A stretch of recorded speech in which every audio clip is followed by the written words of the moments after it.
ഇത് വിനായക ചതുർത്ഥിയുടെ അന്ന് ഈവനിങ് എടുത്ത വ്ളോഗാണ് കേട്ടോ. അപ്പോൾ എല്ലാ കൊല്ലം വിനായക ചതുർത്ഥിയുടെ അന്ന് നമ്മളിവിടെ വീടിനടുത്ത് ഒരു അമ്പലം ഉണ്ട് കേട്ടോ, ഒരു ഗണേശ ടെമ്പിൾ ഉണ്ട്, അവിടെ പോകാറുണ്ട്. അപ്പോൾ പതിവ് പോലെ ഈ പ്രാവശ്യം അങ്ങോട്ട് പോകാമെന്ന് വിചാരിച്ച് പോകുന്നതിന് മുമ്പ് വീട്ടിൽ തന്നെ ഒന്ന് വിളക്ക് കത്തിച്ചിട്ട് പോയേക്കാമെന്ന് വിചാരിച്ചേ. അപ്പോൾ ഞാനിന്ന് കോലമൊക്കെ വരച്ചിട്ടുണ്ട്, റംഗോലിയൊക്കെ വരച്ചിട്ടുണ്ട്, ചെറിയൊരു കളറൊക്കെ കൊടുത്ത് റംഗോലിയൊക്കെ വരച്ചു.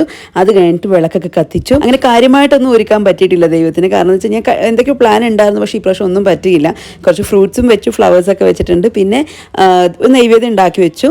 അത് കഴിഞ്ഞിട്ട് നമ്മൾ ചെറുതായിട്ടൊരു പൂജയൊക്കെ ചെയ്ത് ഇവിടെ ഗണപതി ടെമ്പിളിലെത്തി. ഇത് വീടിനടുത്ത് തന്നെയാണ്. ഇക്കൊല്ലം മഴ ആയതുകൊണ്ട് തന്നെ ആൾക്കാർ ഭയങ്കര കുറവായിരുന്നു കേട്ടോ. ഇതുപോലൊന്നും അല്ല, നല്ല ആൾക്കാരുണ്ടാവേണ്ട സമയമാണ്, പക്ഷേ ഇപ്രാവശ്യം ഭയങ്കര കുറവായിരുന്നു. നല്ല മഴയുണ്ടായിരുന്നു, നമ്മൾ ഇറങ്ങുമ്പോഴും അത്യാവശ്യം നന്നായിട്ട് മഴ പെയ്യുന്നുണ്ടായിരുന്നു.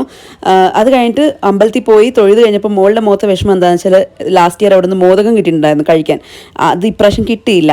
അപ്പോൾ അതിൻ്റെ വിഷമത്തിലാണ് അവിടെ ഇരിക്കുന്നത്. എന്തായാലും അവിടെ നിന്ന് കിട്ടിയ കടലപ്രസാദമൊക്കെ കഴിച്ച് കേർഡ് റൈസ് ഒക്കെ കഴിച്ച് നമ്മൾ നേരെ വിശാൽ മാർട്ടിൽ പോയി കുറച്ച് സാധനമൊക്കെ പർച്ചേസ് ചെയ്ത് തിരിച്ച് വീട്ടിലെത്തി.